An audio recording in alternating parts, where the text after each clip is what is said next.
J'aimerais pas à pas parler du discours du président burkinabé, le remplaçant de Thomas Sankara au Burkina Faso.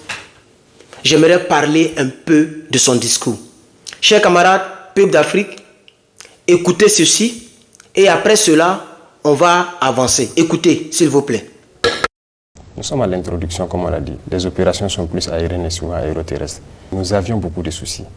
Que ce soit l'effectif, l'organisation, l'équipement, ce n'était pas ça. On se disait qu'il y avait de la logistique, des armes et tout, mais on ne voulait pas nous donner.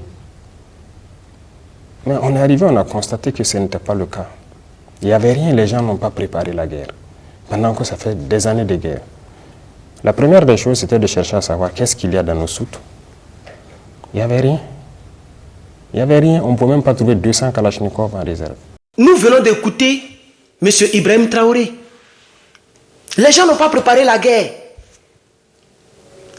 Les civils, parce que j'ai fait un direct tout à l'heure, j'ai fait un direct et j'ai eu à dire que je m'en fous de transition, je m'en fous d'hommes politiques, c'est-à-dire les civils, hommes politiques, les gens au col blanche. J'ai dit que je m'en fous d'eux. C'est à cause de tout cela que je l'ai dit. Parce que ce sont des gens qui ne se soucient que de leurs bienfaits, de ce qui va rentrer dans leur poche. Ce sont des personnes qui s'en foutent de votre sécurité en Afrique. C'est pourquoi je dis aux gens, il faut que le NRP puisse être encore beaucoup plus soutenu. Les gens n'ont pas préparé la guerre. Une guerre, des années de guerre. Le monsieur qui vient d'arriver, le jeune qui vient d'arriver, c'est lui qui a pris Koumbri. Pendant que depuis 2021, Koumbri était entre les mains. C'est un exemple palpable sur plusieurs d'autres. Avec les moyens qu'ils ont, ils sont en train de dronistifier les gens. Ils sont en train de matin, midi, soir, protéger le peuple et éloigner les terroristes et les rebelles. Donc voici un pays comme le Burkina Faso.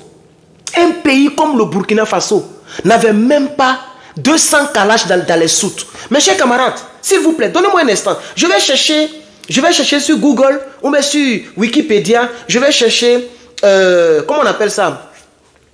Le nombre d'habitants ou de population. Comment on écrit habitant là même? Habitants. Le nombre de population, donnez-moi un instant. Le nombre de population Burkina. Voilà, du Burkina Faso. Ils sont 22, et ça c'est en 2021. 2021 là, où les gens, Koumbri était pris par les gens là. La population en 2021 du Burkina Faso était de 22 100 000 habitants. Mais est-ce qu'on peut protéger 22 100 000 habitants avec 200 kalash? Parce que c'est ça la sécurité nationale. On ne parle pas des policiers qui d'autres n'ont même pas pistolet. Dans le pistolet, il n'y a pas de balles, ils n'ont pas de munitions, ils sont dans les rues en train de raqueter. Ce n'est pas de ça que je parle. On parle de l'armée d'un pays. L'armée d'un pays. C'est de ça que nous parlons. C'est quoi ça? Ah, ok. On parle de l'armée d'un pays, chers camarades. Il a dit, on a écouté. Il dit, on ne peut même pas trouver 200 calages. Même le journaliste, les journalistes soi-disant journalistes, journaleux là, ils étaient étonnés. Ils étaient estomaqués. Et c'est ça la triste réalité.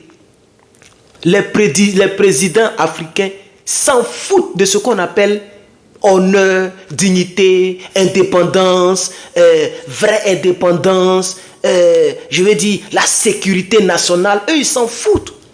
Ils s'en foutent. Quand on doit faire défilé de mode, ils vont emprunter des choses à l'armée française pour marcher, comme c'est le cas en Côte d'Ivoire. Ils empruntent des choses à l'armée française pour marcher et après ils se vont redonner et la population pense que leur pays est armé. Oh, ils n'ont que quelques 2-3 hélicoptères et puis peut-être, je sais pas, quelques 30 blindés pour tout un pays. C'est la preuve qui est là. Et ça, c'est quelque chose dont il n'avait pas encore parlé. Vous voyez, peut-être qu'il avait prévu en parler aujourd'hui. Malheureusement, c'est des journalistes. Même lui-même, il a dit concernant les journalistes. Il dit, mais en guerre, c'est pas partout on communique. Et il faut soutenir son pays en guerre. Il dit, mais regardez les journalistes de Toubabou. Regardez les journalistes de Babylone. Voilà, les journalistes français, par exemple, ils ne peuvent pas divulguer des choses qui vont aller à l'encontre de leur pays.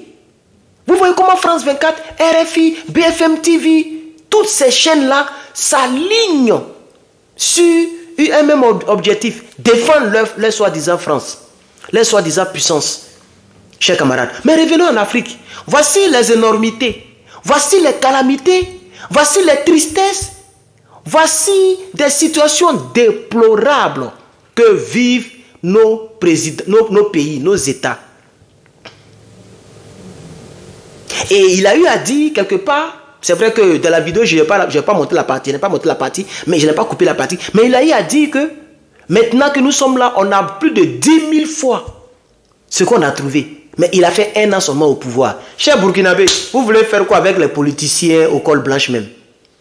On n'a pas dit que ça ne doit pas exister. Là, je ne serai pas juste. Mais actuellement, là, c'est trop prématuré. Le monsieur là doit faire peut-être 10 ans d'abord, 10 ans, et puis après il va rentrer dans la tanière. Comme ça, il a tout balayé, ils ont bambougou, ils ont dronistifié tous les terreaux, ils ont rempli les caisses de l'État, ils ont bourré vos armements, et puis ils ont construit beaucoup d'entreprises. Comme ça, maintenant, lui, il peut aller s'asseoir parce qu'il sait que vous qui êtes ses petits frères, et aussi même ses grands frères, vous allez bien vivre. Donc, cher Burkinabé, pour ceux qui sont d'accord avec moi, commentez, hein, c'est maintenant le combat commence. Voici votre Thomas Sankara qui est là. Ne l'abandonnez pas. Ce que je fais là, c'est pas qu'il va me payer. Il ne me connaît même pas. Peut-être même qu'il ne sait pas mon existence. On ne sait jamais. Hein. Peut-être qu'il m'a déjà vu sur les réseaux sociaux, mais il ne me connaît pas en tant que tel. Donc, c'est pas pour dire que je suis en train de faire ça pour de l'argent. Et que je suis en train de le soutenir. J'ai dit, lui là, minimum 10 ans. Minimum 10 ans, c'est le seul qui casse les papos. Depuis il est venu là, en 1 an il est venu là. Combien de papos il a cassé? Il casse plein de papos. Combien de fois on vient leur dire de signer tel papier? Et puis quand ils vont emprunter de l'argent, c'est lui-même qui a parlé de ça. Il dit quand les gens nous donnent des emprunts, lorsqu'on nous donne des emprunts, mais les gens ne veulent pas qu'on prenne cet argent-là pour construire des usines, pour aider nos populations. Parce qu'ils savent que si la population est autonome, cette population ne va, je veux dire, l'Afrique va se développer. Les gens ne veulent pas que l'Afrique se développe. C'est pas le but. Donc, chers camarades, voici un peu au niveau de l'armement les calamités que nous vivons. Chers camarades, peut-être que c'est une figure de style qu'il a donnée. Peut-être qu'ils n'ont vraiment pas trouvé 200 Kalash. Ou peut-être que c'est une manière de dire que le Burkina Faso n'était pas vraiment armé.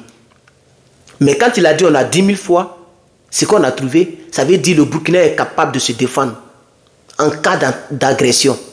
Et je pense qu'il a dit. Et je pense qu'ils sont en train de le prouver avec les terreaux. Parce qu'ils ont maintenant des équipements. Ils ont maintenant des drones. Ils ont des avions. Pas en grande quantité, mais ils ont déjà des avions. Parce qu'il a dit, on a acheté un peu des armes un peu partout. Parce que quand on est venu, on n'avait rien trouvé. Mais nos ennemis ont bloqué nos armes. Et nos partenaires fiables nous ont permis d'avoir des armes. Donc aujourd'hui, grâce à l'amour, au patriotisme de M. Ibrahim Traoré, le Burkina Faso peut lever le doigt en cas d'agression, en cas d'attaque militaire. Le Burkina Faso peut faire peur. Le Burkina Faso peut avoir une voix. Si vous lui donnez 10 années, comme 1 an qu'il a passé là, je pense que ça va vous arranger. Pour l'instant, à faire l'élection là, on ne faut pas penser à ça, à cela. Que si les Blancs, les Toubabous veulent, ils n'ont qu'à faire. Et puis France 24 fait le journal d'Afrique. C'est par rapport à quoi? L'Afrique est le seul continent. Pourquoi vous ne faites pas le journal de l'Asie, ni le journal américain, ni le journal de tel ou tel continent? Mais vous faites le journal de l'Afrique. Parce que sans l'Afrique, vous n'êtes rien. Mais vous allez nous perdre 100%. 100% de nos territoires vont nous revenir. On va vous chasser en Côte d'Ivoire. On va vous chasser au Niger. Bien. Vous êtes déjà parti. Vous êtes en train de faire vos bagages. On va vous chasser au Sénégal. On va vous chasser au Togo. On va vous chasser en Guinée-Bissau. On va vous chasser au fur et à mesure. Et vous allez libérer tous nos territoires.